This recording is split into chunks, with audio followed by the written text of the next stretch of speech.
like autumn-ish book. I think we're not reading it. I'm just going to alright. What house favourites again? Everything to do with the wild eyes. That's so nice. Explain that. Let's pray and hope. Oh no, my flowers are dying. That's not good. Anyway, hey guys, welcome back to my channel. If you are new here, my name is Eilidh, and if you're not, then hello. It is good to see you again. We are now in the month of October, and generally I have no idea where the year has gone. It is already at the end of the year and coming into autumn. Like what? I just don't understand. But anyway, if you watched my last video, which was my September wrap up, you would know that I didn't have my best wrap up. I didn't read as many books as I wanted to read in that month, because compared to August, I read so little. So today I've got a massive October TBR. So why don't we just go through my October TBR, and we'll come back at the end of the month and see if I actually have done this. But we are moving into my fantasy time. I'm really into my fantasy at the moment, and I've got a lot of recommendations for books that are fantasy or either dark romance. I think I've got a thriller in here as well. But some of these you might have seen from my last TBR have just transferred over into this TBR, because obviously I didn't read as much as I wanted to read in September, but that's fine. That month has been and gone. We're now in a new month, so we've got a new TBR. And I'm going to start off with a series that I've been meaning to get into for like so long. It's book 1 of 2, and that is One Dark Window. I heard things about this, I think I want to say the beginning of the year. I don't think it was at the beginning of the year. It might have been. I might have just, I don't know. But I think this is like a dark fantasy romance thing. I mean, one of the reviews described it as an advocated tale of romance, mystery,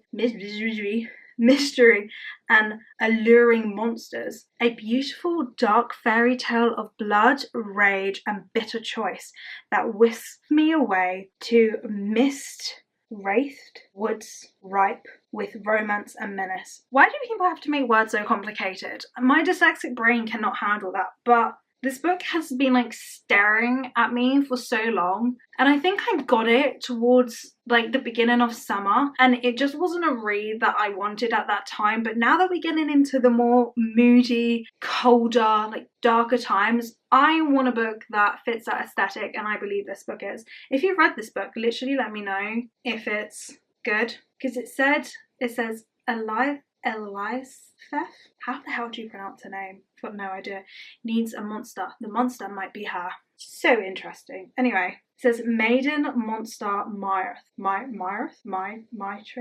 Don't get me to read out loud, it would just be a mistake. Anyway, moving on. We've then got a dark romance. I'm so excited to read this book. Leather and Lark is the second book from Butcher and Blackbird, and Butcher and Blackbird was a 5-star read for me, and I absolutely loved it. So I hope I'm gonna like this book. But we're following in the we're in the same universe in this book, but following a different couple. I have no idea. I have a feeling, I don't know if it's the brother of the Irish guy from the first book, or I know they knew each other.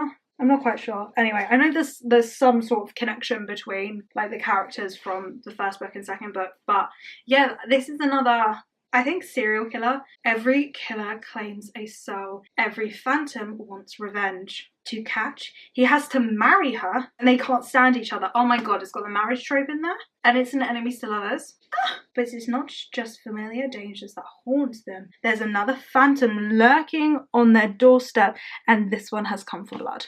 Interesting. So yeah, this one again fits the mood I want to go for this autumn, because it's also Halloween. Even though I don't celebrate Halloween, and don't hate me, don't really like Halloween, it fits into that aesthetic. That makes no sense. Why am I even saying that? But I don't know. I have this idea of October, and October is a bit more spookier kind of month for dark fantasy, dark romance, the dark one. That's what I'm going for. this month basically, and completely absolutely contradicting myself on this, I've also added The Pumpkin Spice Cafe by Laurie Gilmore. I keep pronouncing her name as Lorelei. I don't know why. It's no, I do know why. It's because her last name's Gilmore and her name starts with an L. Anyway, this is like an autumn like reading book thing, and I am having a week where I'm gonna be reading like autumn-ish books, and so really wanted to read this book for that video, so put it on my TBR to get through and read. I've got no idea what it's about. I generally thought this book was she fell in love with the pumpkin spice latte. Yet to learn that is not the case, and I think she just likes her pumpkin spice. Oh, she owns her cafe. She owns the beloved Pumpkin Spice Cafe in the small town. That's what it's called. Okay, so my sources were wrong. And I think it's just like a cute little autumn romance. Who doesn't love that? So we've got this one. Anyway, then moving on to our fantasy, I've got, I'm gonna botch how to say this again, A Dawn of Onox. Is it Onox? Is that how you say it? I don't know. Anyway, I think I put this on my TBR last month but didn't get to read it. So we're trying again. Look, we are trying so hard, but this is one that actually Goodreads recommended me for fantasy. Again, don't ask me what it's about because I have actually no idea. I like to go into my books blind. We should all know this by now. But that's so cute. Look at that. I love art. Right, let's quick thing. So, captured by the King of Darkness, forced to hide the light within. It's a romantasy. Deliciousness. Wow. Never expected to be the brave one, offering her life to save her brothers. Now she has been taken prisoner by the most dangerous kingdom on the continent and made to use her rare magical abilities to heal the soldiers of vicious Onox King.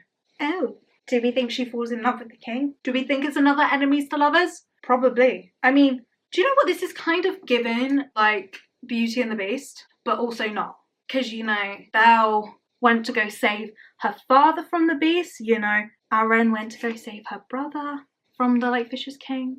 But the beast needed Belle to fall in love with him, where the king in this, well, needs her magical ability powers, but probably not to break a curse, or maybe to break a curse. It might, my thinking, my brain might actually work, but who knows? Who actually knows? Anyway, I put it on again, and now that I've actually read the back, I'm pretty much intrigued. And also with my little connection to fairy tales, do you know what? I do love a retelling. I'm not gonna lie, I do love a retelling, so we'll read this book and see where it goes. We'll see. But then, I'm so excited to read this book. I was supposed to read this in September, but didn't. So we're reading it in October, and that is Elsie Silver's Wild Eyes. I loved Wild Love. I loved that book. I did not want that book to end, and now we've got the brother. We've got the best friend. Because in Wild Love, I think the two main characters, like the males, were best friends, and it was his sister. So Wild Love was a brother best friend. Best friend's brother. No, brother's best friend. There we go. Trope. And this one, it's, I think, the brother who is a single dad, and I think it's a country singer. I think it's a famous country singer.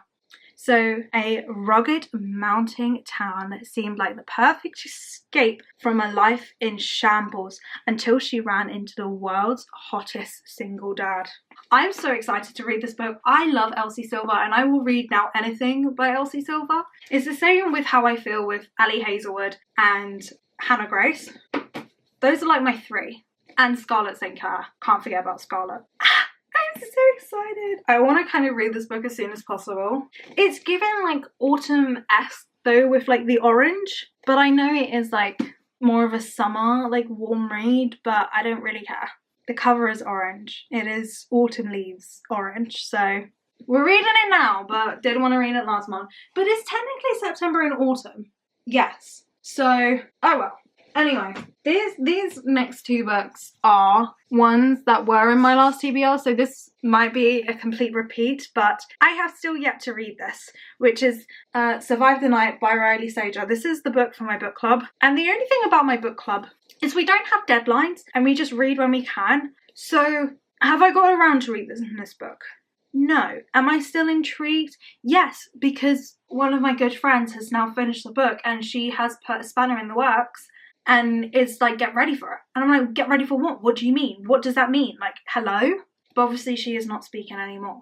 So I don't know. It's another cat and mouse chase. I do believe that it is over one night, and it is about a serial killer, and it is a thriller, murder mystery-esque. Charlie Jordan is being driven across the country by a serial killer, maybe. So yeah, it is like a mystery, but also a thriller. And this was my pick as well. This is the book that I picked, and I still haven't read it. So we need to read this one. This is a must. This is, yes. And then finally, When the Moon Hatched. I think this book has just been really intimidating me because of how big it is, but also because it's a paperback. No, that's a lie. Hardcover. Because it's only just over 500 pages long. Like, just. So, not like a really massive big book, but because it looked big and intimidating and people really liked it, and it's a fantasy, so I know there's a lot of world building and probably thinking parts, I've been putting off reading it. But I'm hoping to read it this month because she seems so pretty, and the next one's coming out soon, and I do just wanna read it. It's got something to do with dragons, and I love dragons. What does it say? So the ratings are an absolutely stunning fantasy world, a wild ride that thrills as much as enchants, an instant classic. Like, that's such good reviews. So, he's fire and brimstone, I'm shattered ice, I'll gladly burn beneath him until the world comes crumbling down. Like, who doesn't want to read something that says something like that? Like, who doesn't? I want to read this, but I'm also scared by this. Explain that to me. Like, actually genuinely explain that to me. I don't know. But anyway, these are all my books that are on my TBR. And you know what the worst thing in the world is? These are all existing books that I've had, and I've just done a massive book order for new books. So, am I just about to film a book haul for you? Yes, I'm literally going to do that right now because it's sitting over there staring at me, and I think I got nearly 20 books. So do we think we're going to get all of this read? No, but we can hope. We can hope, because I read almost 20 books in August, and I'm determined to do that again. Are we at the 6th of October and this is the first week of October, and have I read anything? No, but that's okay. We will do it. We'll get there. So, but we just got to do it starting with these books before I can read my new ones, because it's not gonna be good if I just keep adding things to my TBR and not really reading things. Like, I say that I have so many books I need to read. Like, I've got a lot of hockey romances that I need to read, and other fantasies and series that I'm in the middle of, and I'm like, my brain cannot comprehend all of that. But also, I want to read all of them, and yet I don't have time. Like, no time. Maybe I should just quit all my jobs and cease from existence and just become like a goblin or like an old wizard and just stay in a tower and read books. Do you know what? That would be the life. That would be the life. As long as I could take my dogs and food was good and I had music and also Netflix, I think I would be fine. Generally think I would be fine. I'm just thinking about that life now. That would be a good life. But anyway, we do not have that life, and we can only hope. So we'll see how much we get to read. But I think that's generally a really good stack. I mean, we've got 1, 2, 3, 4, 5, 6, only 7 books. I'm sure I can get all of that read and done. Let's pray and hope. But I'm now going to go film a book haul for you as well, because generally it's like sitting over there and it's waiting to be opened. So I'm going to go do that now. But I hope you have enjoyed this video, and I will see you all in the next one. Mwah, peace, goodbye.